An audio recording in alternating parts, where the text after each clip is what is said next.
welcome back to my channel. Good morning, vlogsters. No, it's like, good morning, vlogsters. I feel like I'm up to something today. Oh, it's nice and warm. It's a little chilly in the house this morning because it was, let me put my earphones on. The hotter it is outside at night,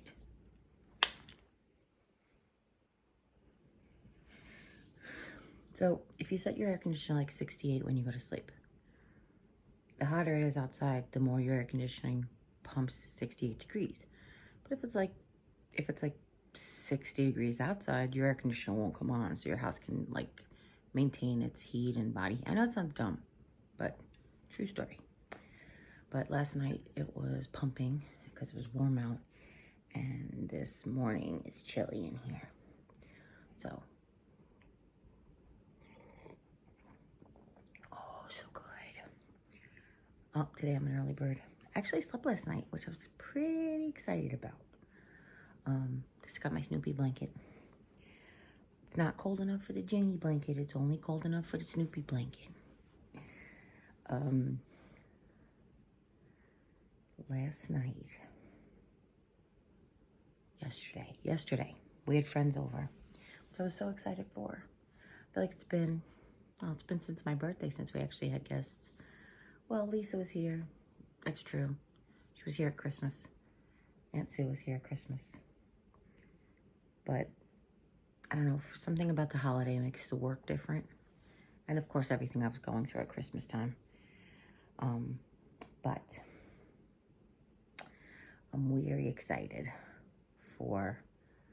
we had company yesterday, and I made my pulled pork. They ended up not staying for dinner because they ended up having a big lunch.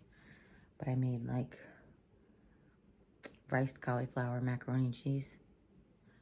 I don't know if that makes any sense to you, but I think I have that recipe on my channel. Oh, if I don't, I'll be so mad at myself for not sharing it. Dang it. But I think I forgot to put in the proper amount of cream cheese, and I put it in the oven for a little too long. I was trying to keep it warm and ended up drying out a little bit, but that's not a big deal. We can rescue it with cheese sauce next time, so the cheesier the better. The other thing that I didn't do that we normally do is I top it with cheese. I think that helps keep the moisture in too, but I didn't do that yesterday because I wanted to not use as much cheese, if that makes any sense. But I guess I could have taken some of the cheese out of the macaroni and cheese and put it on top. So it would have been the same amount of cheese, but I just didn't think about it. But anyhow, it was nice, but I was so tired. Last night I was in a bit of pain, you know, really overdid it. The pulled pork, you've hopefully seen that video before, recipes on my channel. It's Martha Stewart's braised pulled pork, and I make it with brown sugar swerve now. I was making it with brown sugar Splenda blend, but now I make it with brown sugar swerve, so it doesn't have any carbs, or minimal. I don't think it's a calculable amount of carbs, because the entire batch of pulled pork is 3 tablespoons of brown sugar swerve, which I think may have 1 gram of carb spread out between 8 pounds of meat. So, and that's not even 100% true either, because you wipe off so much of it, but you have to calculate it anyway. So anyway, digress. Come back. Pocus. That's not why you're here. So that was really good. But you know, if you've seen the video, or you've seen how I make it, every hour you have to baste it, and it's heavy because it goes in the cast iron Dutch oven, and you have to pull it out, and you have to and then you have to transfer it. And Jim did help me by when it was done. He brought it to the table so I could shred it at the table, which normally I do at the counter. But since my marble cutting board broke, there's no point in doing it at the counter since you have to do it in small batches anyway. So I sat at the table, the shredders, the crock pot, and I just shredded away. And then I left the crock pot on high, which instead of keep warm, because I don't know what my brain was at. And then that started to get like more cooked. And I was like, stop, what are you doing? Jeri. And for the first time, I made pulled pork and there wasn't a lot of juice left in the bottom. It was really weird. Or grease. Really weird. Like the grease had cooked up, you know? But the recipe does say 5 to 6 hours. I probably could have pulled it out at 5 hours. By the time I went to go pull it out at 6 hours, there was almost no fat left on the top. There was, but it looked like it. There was none. So that means it was melting in, sliding off, that kind of thing. Then we had coleslaw. I didn't have sandwiches. I had a plate like meat. I didn't make it on a bun because I'm like, I want to make fathead dough. I've yet to make fathead dough. It's really weird. I don't know what's stopping me. I have all the ingredients and there's so many great breads out there, but I was having a problem in the beginning with too much cheese. I'm having, you know, like it's causing me to have like more constipation when I have cheese. So I was trying to like stay away from it a little bit. But then I wanted to like, I heard it's like the best bread and it's the best bagels. And I really just want to have a bacon, egg, and cheese on a bagel. So I was like, do I do it? I think I should go ahead and do it.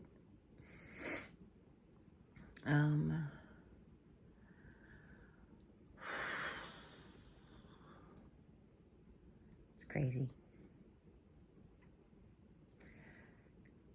We've had storms every day this week. Like, I hate when the conversation did not mean to go towards, let's talk about the weather, because nothing else to talk about. But that wasn't what it was about.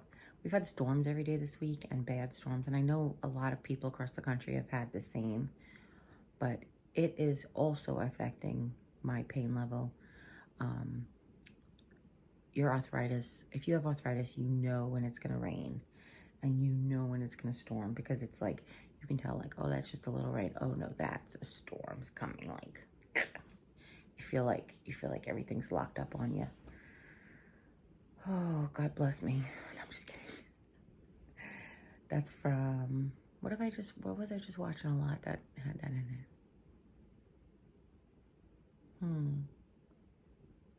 God bless me. What movie have I been watching a lot that has that in it? That's going to make me crazy. Does that do that? Do you guys do that? Do you get something stuck in your head? Or is that just my ADD? You get something stuck in your head and you're like, can't unfocus what that could be. Oh, it is. It's from The Blind Side. When the coach walks away with the mom and she's like, who died and made him Bear Bryant? And then the dad is like, God bless me.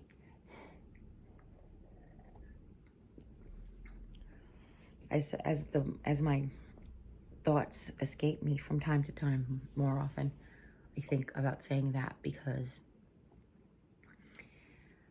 though it's not in my nature to ask for my own personal blessings, but to be grateful for them, I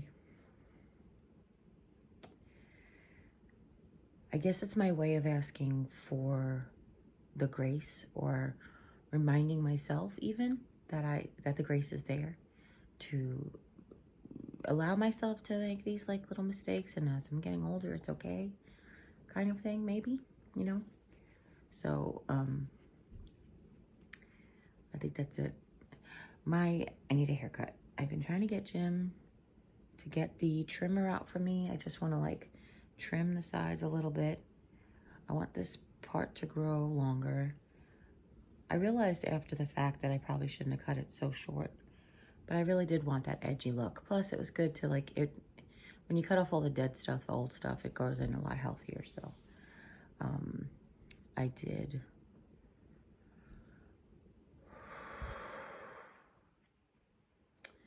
But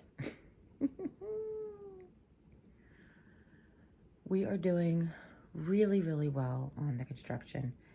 I've told numerous people yesterday that I had a continuous apology session with my husband.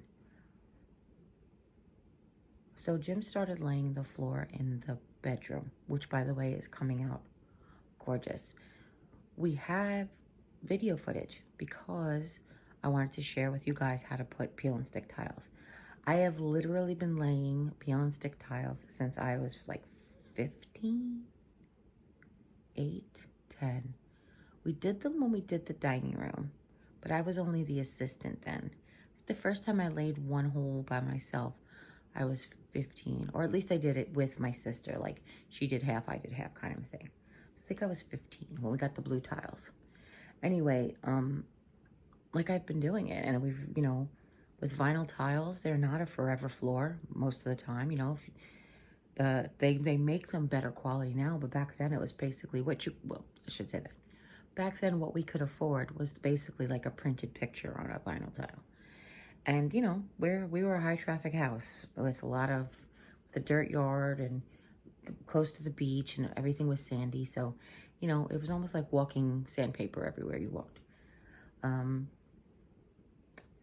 like, for a perfect example, the floor tile, the linoleum, my father used to call it linoleum, but then maybe they were linoleum peel and stick tiles or glue down tiles. But the linoleum tiles in my front foyer, my front hallway, growing up, lasted like 30 years.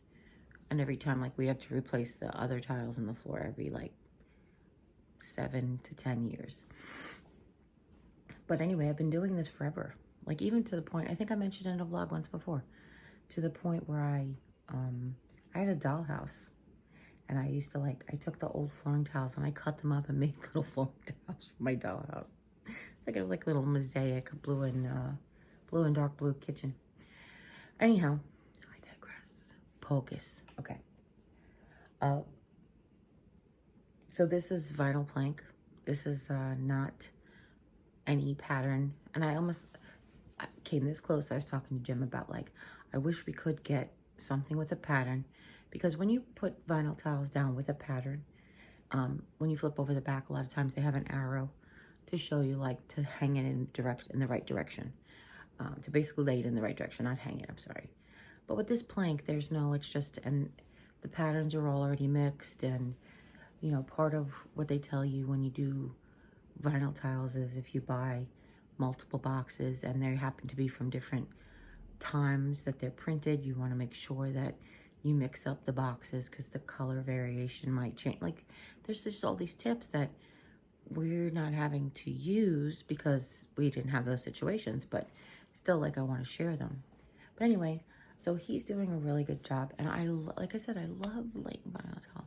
Even when my knees were bad, like in, you know, before we left New York in 09, say, my knees were bad, but I would, like, lay on my stomach and I would, like, slide and do the tile and then slide back and do the tile and slide back. I just love doing it. It just, it's like a refresh and changes everything. But anyway, I've had multiple apology sessions with him because I'm sitting there and I'm trying to teach you guys and I'm trying to teach him. But there is a definite communication thing with me and my husband. And I don't know, we've talked about a lot. We don't know if it's like his learning disabilities that he's had in the past. Is it the reputation I have for being controlling and bossy, like, from my family? Is it the husband-wife dynamic? Like, we cannot figure out exactly why to get over this type of situation. But we do get past it quickly. We can't avoid it, but when we do go to it, we get past it quickly. But anytime I try to give him instruction, I shouldn't say anytime, most times when I give him instruction, he closes himself off like I'm barking orders. And that's literally what he said. And I have shot the voice live when I was doing it, so you'll see that I don't have a tone. I don't have demanding, like, things. I just say, this is what you need to do. And it's the way I would talk to you guys. This is what works for me. This is what you need to do. So that was, like, built up his frustration level.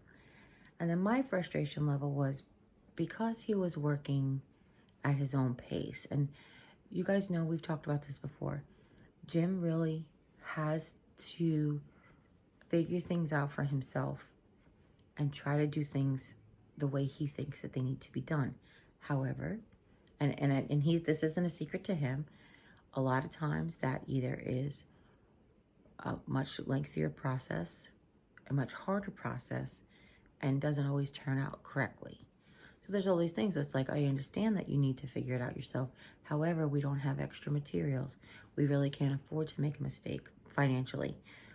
We have to hurry up and get this done as soon as possible because we have company coming. Whatever the thing is, you know, you have to like try to like, So I'm sitting there and I'm teaching him and giving him like ideas and instructions.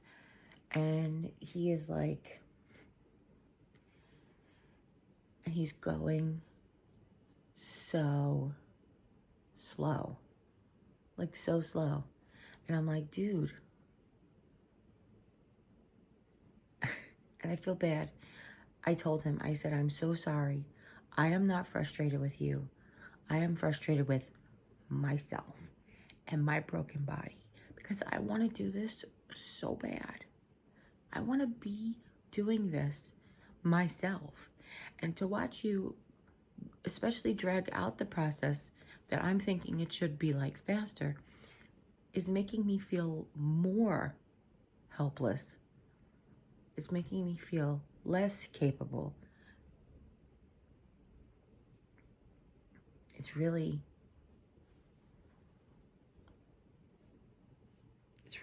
a lot I'm dealing. And it's so, look, I don't have cancer, God forbid, but it's like nothing's bad. Like it's nothing like that, but it's just what I'm dealing with right now. You know, type of situation. I know everybody's going through their own little struggles, and it's to seem like, yes, my struggle isn't the frustration with the floor tile. My struggle is with my arthritis and my pain and my, like, you know, the diabetes and my health.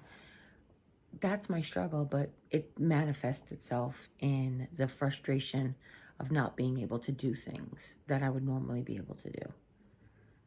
And I do have these great milestones where I'm like, oh, I made my own coffee this morning. Not this morning, but that was a milestone that I had one day.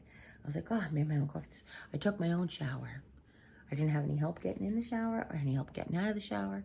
I made a huge mess. I had help clean the mess up, but I did it myself. You know, like these milestones that you have when you're recovering from an injury or living with limitations. There are good days, bad days. When you have a good day, you know, it could be a really good day type of thing. So,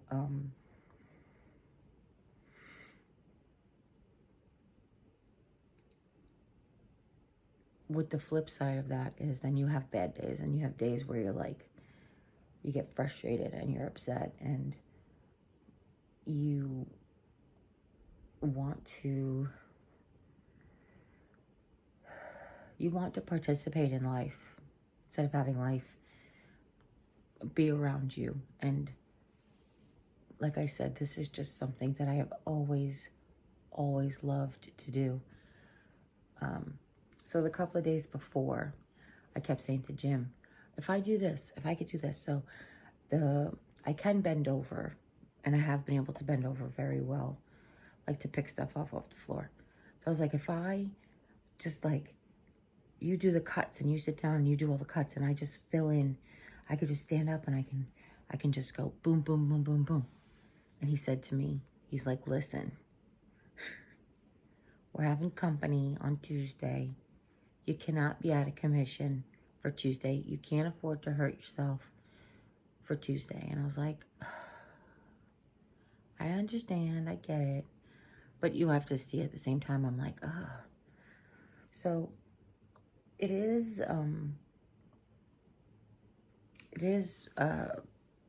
difficult. My patience level is definitely different. I know that being frustrated with myself and being in pain and also being emotional and menopausal. And I know that that's what it is too. These last couple of days has been really like, I don't know, the moon or something. what mood phase are we in? But on a metaphysical level, it really been like, well, I wanted to give you a perfect example. So, one of the ways to measure the tile that you need to be cut is that you can put like the board down, put another board on top of the previous board, and you can mark it. And then one way to do it is to put it on the space, slide it over away from the edge so that you can see where you have to mark it.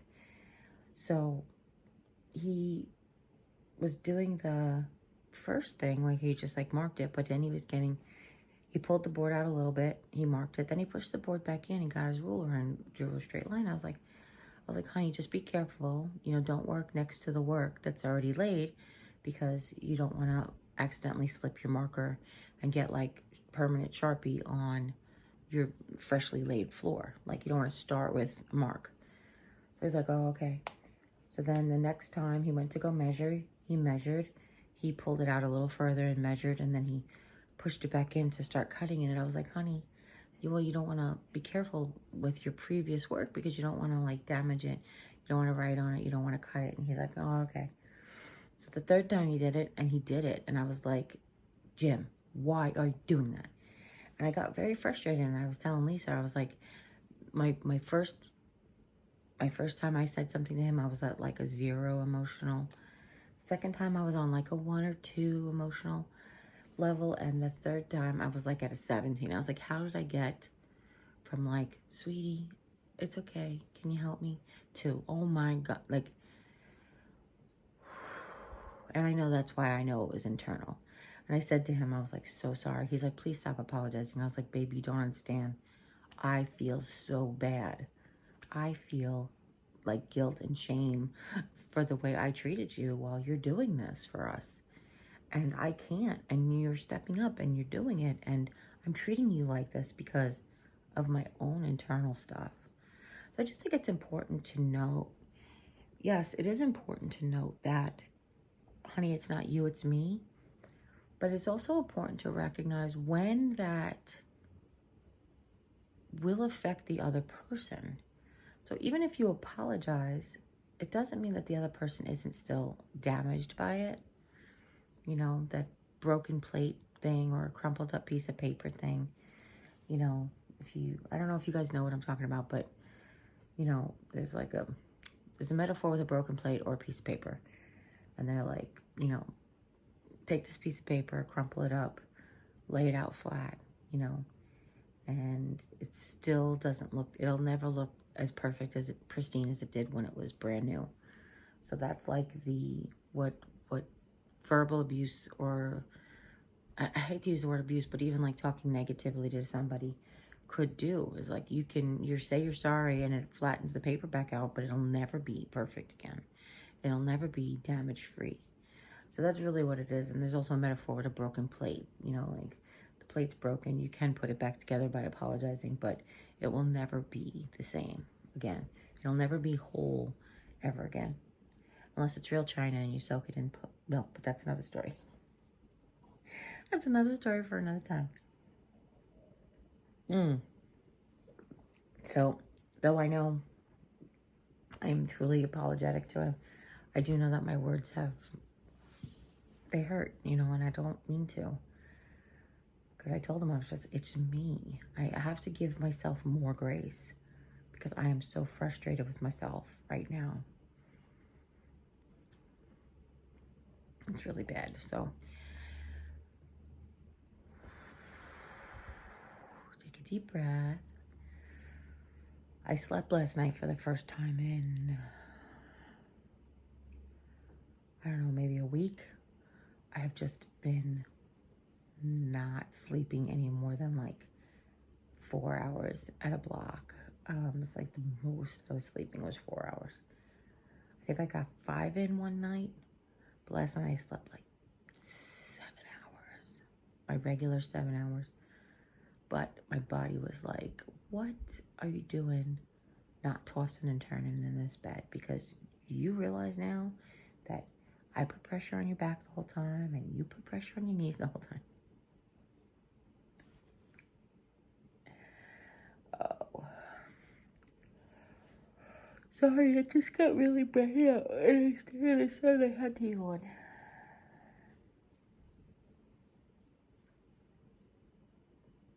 It's very bright out. All of a sudden. The neighbor across the street has like a white kind of concrete driveway, and it reflects the sun a lot.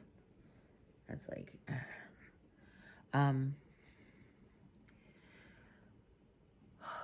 how are you all doing? I hope that you are well, to be honest with you, because there are so many different weather variations throughout the nation that I'm really hoping everybody is safe and they're staying cool in the warm areas and staying dry in the wet areas and staying grounded in the windy areas.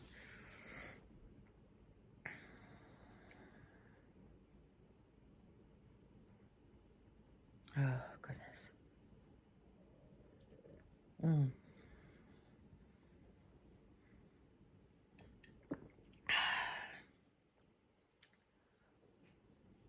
I feel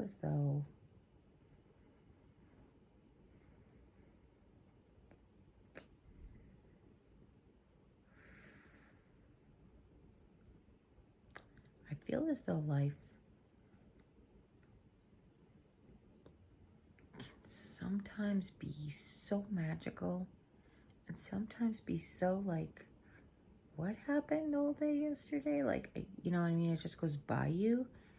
And then sometimes you're like, oh, you have these moments where you just remember and you see and you visualize and be like, oh, I can't wait to do this again. Then there's sometimes where your life is just like, what did I do this week? You know, I'm trying to remember and just living, just getting through it. And all of a sudden I feel very tired. Did you guys notice that I'm starting to look very tired? I know it's because of the sun. This is why I wear sunglasses all year. Because if the sun's too bright, then I squint. And when I squint, I get sleepy. That's why I wear sunglasses when I drive. Did you know people with blue eyes or light-colored eyes are more susceptible to the sun? I didn't know that. Until they surgery last year. I'm going to go because I feel like I'm slurring my words. I mean, it is, I don't know, 20-something minutes, 10:27. It's almost 11 in the morning here. So I will be okay. I said 10:27, but that was me trying to figure out the time was 10:45, 50, and 27 minutes on the vlog so far. Yeah, because that didn't make sense what I just said. See, I'm tired.